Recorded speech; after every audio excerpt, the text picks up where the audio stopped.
at that point. Yeah, there are no holds barred. Street fight. Oh, the big finish of the match, Jack. The match was real compelling. It went long, but I enjoyed every second of it. Tell us, how did it end? I actually don't remember. Oh, wait.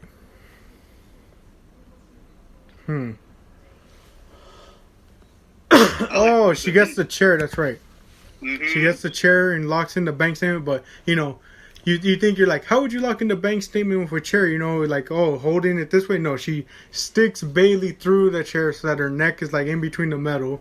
And she has her in that bank statement. And you're still kind of thinking, well, how is the chair playing a part in that? Well, Sasha shows you she starts kicking the chair so it starts closing in on her neck and forcing Bailey to tap. I 100% had the same thought. I thought, well, this is contrived because what's the chair really adding to this move except the visual aesthetic? And then she starts kicking the stuff out of that chair, and I thought, oh, that's so good.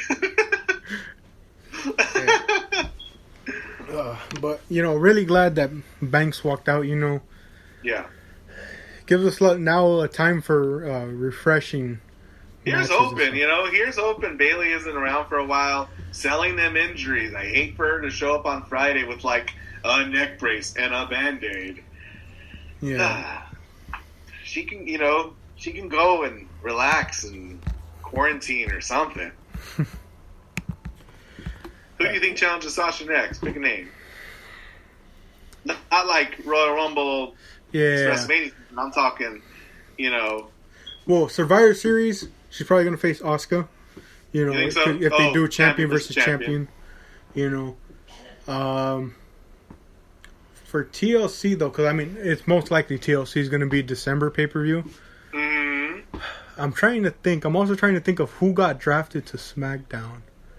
Because I know Belair's there. I think Billie Kay's there. Yeah.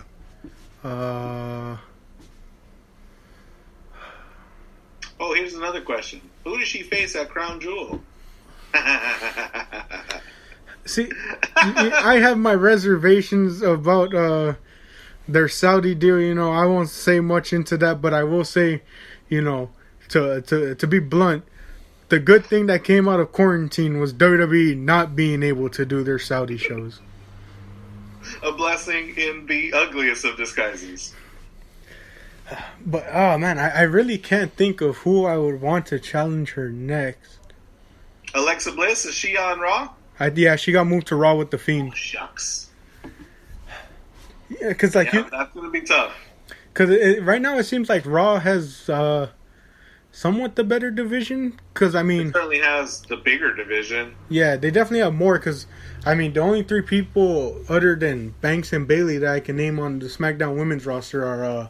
I believe Zelina Vega went there, Billie Kay's there, and Bianca Belair. But other than that, I really don't know who else is on there. Okay. Carmella's there apparently. The Riot Squad's there. But I really don't know out of all of them. Because, Carmella barely just returned, are you... hasn't done anything physical. Yeah, if you book it properly, you can have her take that loss, but still come out of it looking good. But at the same time, you don't want to kill any momentum off the start, right? But or maybe we do. Do you get? Speaking of killing momentum, the next segment after what's going to follow that pretty epic Bailey Sasha match? Well, we can see Charlie Caruso interviewing the Hurt Business backstage, and I like MVP's sort of, way of explaining sort of who and what they are, because I guess Retribution has made some claims about them. And he says, hey, we're a business. We're a profitable business, it's true. But we're men of our word or something like that. You know what I mean? Yeah. And maybe, I didn't get everything he said, but the ultimate point of what he was saying was that that Bobby Lashley was going to go out there, face any of them, and defend his United States Championship in a show of good faith and sportsmanship. And he says, nobody in either corner. Let's have a straight one-on-one affair. Yeah. And let me say this. When this was happening, I think it was about 6:30ish, or maybe earlier, like a bit earlier. I was like, okay, so this match is probably only going to go on for a couple minutes because then the rest is going to be reserved for Orton versus Drew as the main event. Right. So, seeing that, I was really hoping it wasn't Dijakovic versus Bobby Lashley. Got it, because you knew that would spell doom for T-Bar. And I'm acknowledging his new retribution name, T-Bar. Well, yeah, I'll acknowledge it too, just because I'm hoping your theory is correct that they're only addressing them like this so that if or when it fails, they can just reintroduce them and say, oh, that wasn't them, since their names were never explicitly mentioned, how can you say it was them? That's so funny. T-Bar was bald. Here's Dijakovic with a kind of haircut, Yeah. They were just on the shelf for about a year. Oh, they disappeared to Mexico Nowhere for vacation. To be seen. Busting old Joseph Parks Abyss levels of, I don't know who that guy is. Good looking guy. I just got here. So, no. Lashley's challenge is going to be answered by a slapjack. I mean, to me, it's dead on the start. He could have had a more competitive affair. Yeah. Definitely one of the smaller members of Retribution came out to challenge one of the bigger men of Hurt Business, so this wasn't going to go well from the start. Yeah. I mean, he got offense in, but, at the same time, to me, it was obvious. There was no way Lashley was losing his U.S. title to one of the members of Retribution. Cultaholic, at least one of those presenters thinks that it's going to happen, actually. That actually Mustafa Ali will win the championship. Yeah. But that remains to be seen. Yeah, I mean, they've kind of semi-saved the group by introducing Ali as their leader, because at least it makes it interesting. Yeah. Especially because, the work they're doing on social media has been great, everyone's been wondering, well, why do these guys want Retribution against WWE? Well, on his first night being revealed as the leader, Ali essentially did what WWE didn't and showed why. He posted this collage of pictures, showing that Dijakovic was beat down in NXT. Despite being best friends with Keith Lee, it was almost like he was an afterthought. To the point where he was sacrificed to Karrion Kross. Right. Shane Thorne, back when quarantine had started, he was paired with MVP as sort of his manager, but he was forgotten about. Right. I think Yim's thing was that, she was attacked before a title match or something and she never got it. And then I think Dio Madden's thing was that Brock Lesnar put him through a table and put him out on the shelf. And then Ali's thing, of course, was, being there to win the briefcase only for Brock Lesnar to come in last second. And also the Kofi Mania thing, how there was it came out that, Ali was going to have that spot in the chamber, but he got injured, so Kofi took over and got that big push. Yeah. So, once Ali came in, was the mouthpiece, and there was some rationale, right? Because we saw these guys tearing things up with seemingly no rationale. Yeah. It instilled a bit of hope in me.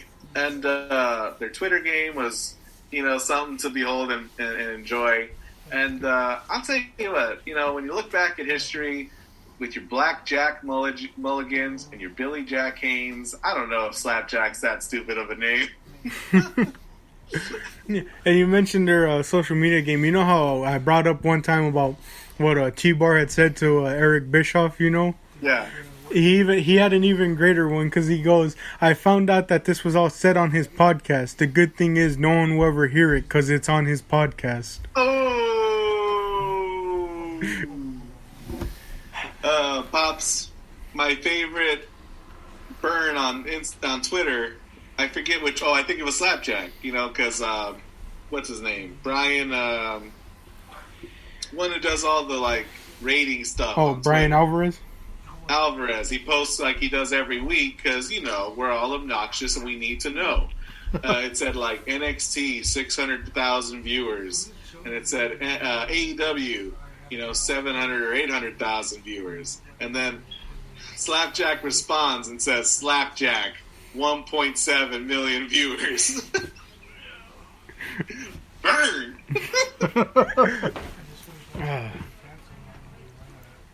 But, you know... But he's done in. Lashley successfully defends his United States Championship. Retribution come in and jump him. Hurt Business come out, defend him. Yeah. Hurt Business kind of coming off looking like a bunch of baby faces, don't they? Yeah. I'm all right with that. If it's consistent. I heard they're building this for Survivor Series, like the battle between the two of them. You know, 4-on-4. Okay. But you got to give it time, you know. My only issue is the way they built up Retribution at the beginning. Yep. You know, to what they're being used now. Yep. It's like you could have used. You might as well have just used, you know, like, you know, your training staff or something, you know. Yeah. Obviously, it doesn't make good storyline, I guess. But it's like, this is what you brought them in to just get pounded on and squashed all the time. It's for like, all intents and purposes, which you sort of describe as the more ideal circumstance, would require them to know where they're going. And I don't think, and Jack might agree, I don't think they've ever known where this stupid group was going from the beginning. It's literally a week-to-week affair, and they've changed it almost every week. Yeah, I agree.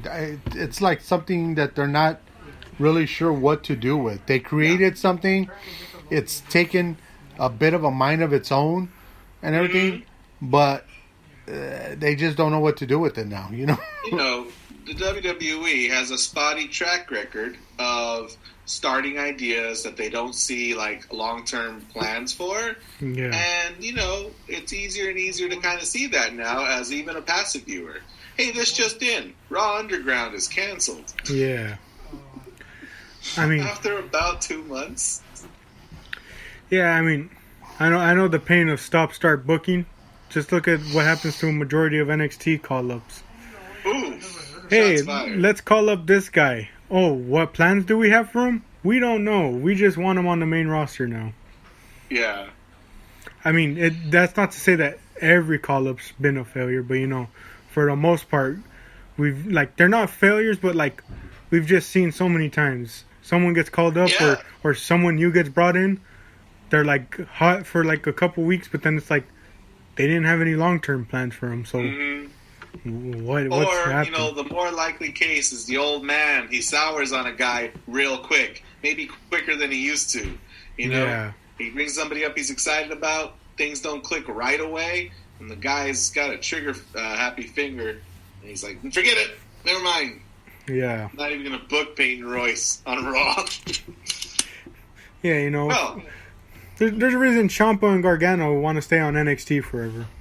Mm-hmm. Even though both those guys are really running out of things to do down there. Yeah. I mean, the Garganos, you know, being the heel couple that they are, they've been interesting, but, like, yeah, you know, Ciampa returned, but you're kind of thinking, well, what's he have to do other than, you know, maybe get the North American title? Maybe. Speaking of them both, who's excited for Halloween Havoc this Wednesday? That's going to be so much fun to watch. Yeah. Rhea versus Raquel. Io versus LeRae Part 3. Uh-huh. I'm more interested in Priest versus Gargano just to see what stipulation they're going to give, you know. I think that's the one thing about the night is just you saw all those stipulations they brought back and you're hoping for some to get utilized. Yeah. I know Bronson Reed had posted a screenshot of Abdullah the Butcher sitting in the electric chair from the Chamber of Horrors match, and he was just like, I think he either said like imagine or he said if only this can happen now. That sounds real fun. Even just to think about. Did you see the little short they did with Gargano and his wife and everything, where they were spinning their own little wheel? No, I didn't No? see that. I missed last week's episode.